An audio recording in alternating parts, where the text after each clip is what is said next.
Hey, Kitty here.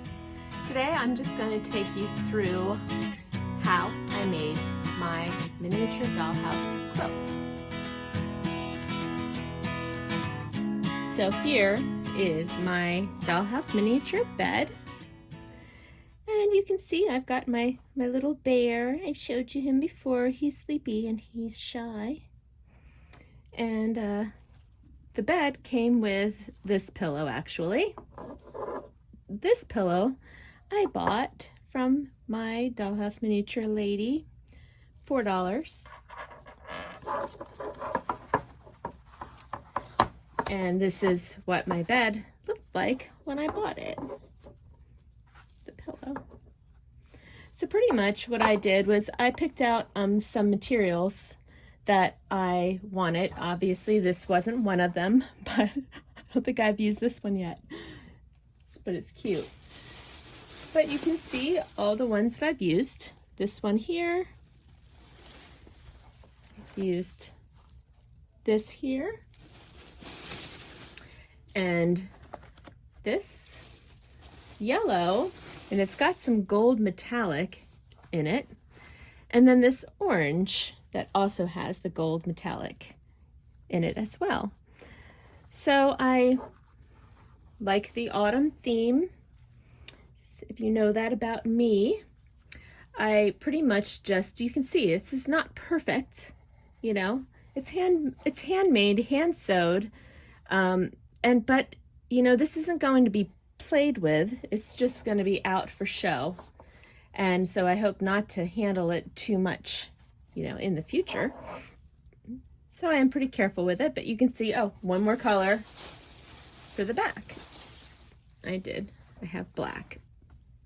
So I cut out 12 squares. I kind of fooled around with how did I want them, and I chose to have the yellow going from there to here and the brown going like that, like so. And you know, I really love this pattern going down. So I tried to make it so that it had a pattern.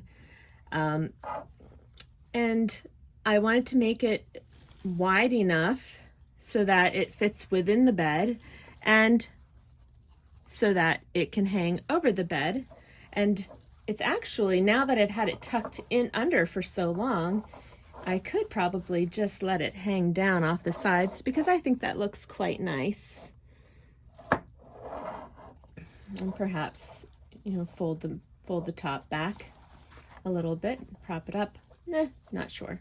But anywho, so I had my 4 squares. You know how that goes when you're sewing together. I just put this side back and just sewed the whole way across. Then I added the next layer. You kind of want, you know, you don't get to see the pretty side when you're sewing. And I kept going like that. If you can tell at all, actually, I think I probably sewed here first, this way, and then had to make up for it going the other way. I'm not quite sure how that works, but meh, anyway. I might have that backwards. And then at the very end, I had, you know, everything sewed that you can see from the front here.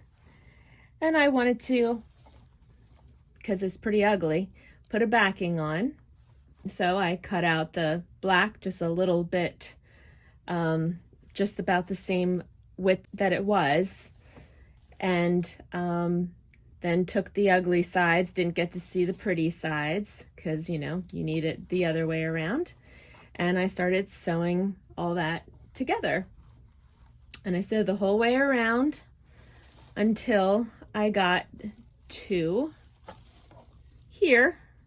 I flipped everything inside out. I used something very small. It was probably a sewing, you know, piece that I had that I was able to stuff this inside out. And then I finished a little more coming, you know, in the inside, and then got as much out as I could with the inside out, and then just sewed the rest together as best as I could.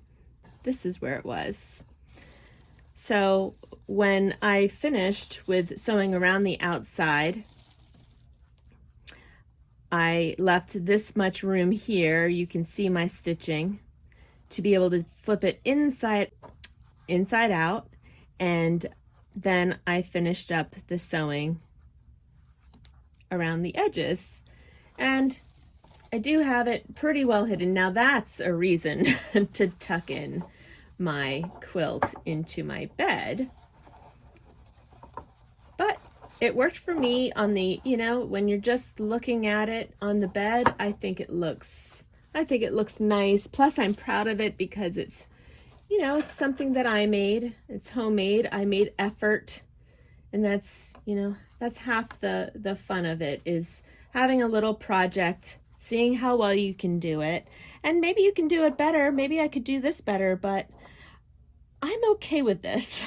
And I don't really want to go through all of that again and try to perfect it.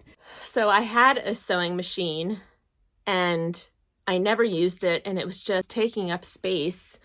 So I gave it to a friend whose daughter was interested in sewing, and I could never really use it that well anyway. It was always messing up, and you know, you have to re-spool the bobbin and everything, and it was just too hard for me, too much of a pain. I don't have to sew very often. Once in a while I might sew buttons, you know, might sew little, I actually have had to sew pockets into sweatshirts, and I've sewed this sweatshirt here.